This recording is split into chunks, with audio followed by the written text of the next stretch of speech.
Our Around the World segment tonight, we turn to the Muslim Brotherhood, the Islamist organization that's been designated as a terror group by Egypt, Saudi Arabia, and Russia. Here in the United States, the Muslim Brotherhood has been designated as a verified account by Twitter. This account is the Muslim Brotherhood's official English-speaking feed on Twitter. With me now to break it all down from the Washington Free Beacon, Adam Kredo. Adam, thanks for being here.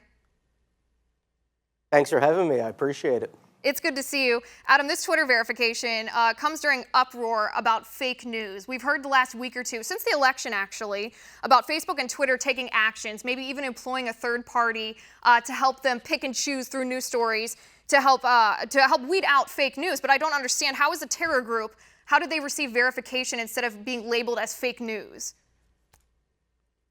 That is a really fantastic question. Now, I wouldn't say it's necessarily fake news. It's certainly the position of the Muslim Brotherhood. But you have to look at who it's coming from. The Muslim Brotherhood is a tyrannical, hardline extremist organization. It led a bloody coup in Egypt. It continues to operate across the world and put out radical statements that are against the state of Israel. It encourages jihad to liberate Israel from Jewish control, things of this nature. So, look, I think you're right. If we're talking about the idea of fake news and conservative voices and other thinkers on Twitter having their own Twitter feeds shut down, granting verification to the Brotherhood is a real head-scratcher. Right, because we have Milo Yiannopoulos from Breitbart. He was banned for life from Twitter for allegedly harassing somebody. And I guess I don't understand how this is not also designated harassment when, like you said, the Muslim Brotherhood promotes violence against Israel. I think just today when they got their Twitter verification, they actually were calling for violence against Egypt. They're always calling for violence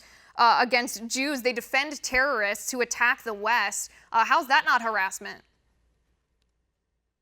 That's a very good question, and I think it actually goes beyond harassment. I think in many cases their statements and their actions in particular could be described as genocidal when you're talking about clearing out Egypt, and they've been responsible for purges over there of non-Muslim Brotherhood members, and also the terrorism they encourage in Israel is quite the same, I think, descriptor there. But the question really relies on the shoulders of Twitter, and I wish I had a great answer for you, but I simply don't, because Twitter did not respond to my requests for comment about what's going on here. How does this system work? Why are some people verified and others aren't? And why are they removing some accounts and verifying others? It's quite twisted. Right, because it seems just common sense would dictate that by nature, getting this blue verification check mark would give legitimacy to whatever account it had next to it. Yet we see Project Veritas, James O'Keefe's organization, undercover journalists who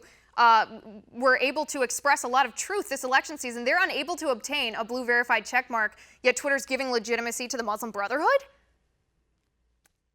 Yeah, you're right. And, you know, I've also noticed as a sidebar that the Drudge Report, one of the most influential websites, honestly, in the world, does not have a blue check mark on its Twitter account, at least not at the last time I checked. So I would think that Twitter would want to provide some sort of sunlight on what the process is here, especially if they're to be taken seriously as a social media site that encourages freedom of expression and freedom of discourse. But I think we've seen quite the opposite with Twitter in the past couple months. You're right in terms of who is verified, who isn't, who gets a voice, who gets shut down. I think that a shining example, certainly of abusive misuse of the website, would have to be the Muslim Brotherhood.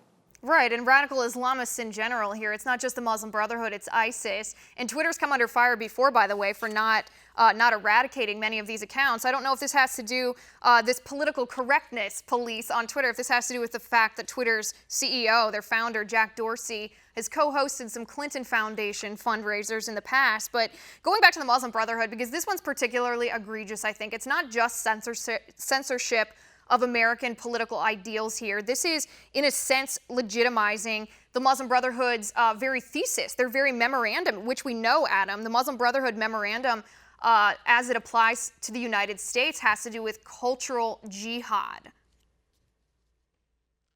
Yeah, you're absolutely right here. And one of the people I spoke to on this article, Senator Ted Cruz, now he authored legislation not too long ago to designate the Muslim Brotherhood as a terrorist entity in the United States. That has not passed, but yet other countries, like you mentioned, Russia, Israel, Saudi Arabia, others, Egypt even, have clearly designated the Brotherhood. I think that would be a first step here towards peeling back the veneer of legitimacy that the Brotherhood is trying to get when a Twitter or a website of this caliber and notoriety goes ahead and says, blue check mark, you're legitimate. I think that fits in right to exactly what the Brotherhood wants. Legitimacy, right. They want to be mainstreamed, and they want to mainstream this radical philosophy that they have. Right, they do. They want to normalize it here in America. Part of their goal, we saw this in their explanatory memorandum that was actually found in New Jersey, right here in the United States. They want to infiltrate the United States. People can say it's a conspiracy theory, but go read it for yourself. The explanatory memorandum by the Muslim Brotherhood,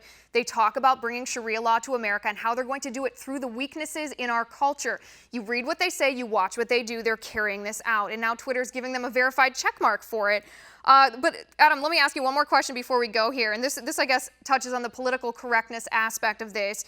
I don't understand why peaceful Muslims, billions of peaceful Muslims, don't speak up in a louder way about radical Islamists and how they're not the true religion, eradicating that from the Muslim religion, because it seems to me that it gives everyday Muslims a bad name it gives everyday Muslims a bad name when they don't do this. You're right. It's a good question, and it's also a very fraught question. And I liken it to kind of the plight that Christians face in the Middle East. Arab Christians are often very frightened to speak up because their neighbors do not support the religion that they believe in. I think there's a similar pressure, especially in foreign Muslim communities, to remain cohesive. And because of that, we often see the non-extremists, the peaceful believers, being passive and taking a step back, while the radical voices tend to dominate. I would hopefully like to see this switch if we could put down those voices with louder ones talking about the peaceful nature of the religion. We'd be in a much better situation and be able to isolate voices like the Muslim Brotherhood and ISIS and other people like this. Right, instead of having the radical Islamists be the ones who we all hear being the figureheads of the Muslim religion, they'd be the ones that everyone knew to eradicate. Adam, we're out of time. Thank you so much for being here today. I appreciate it. Our next tipping point with Scott Greer. Who's President-elect Trump going to pick for Secretary of State? We'll be right back.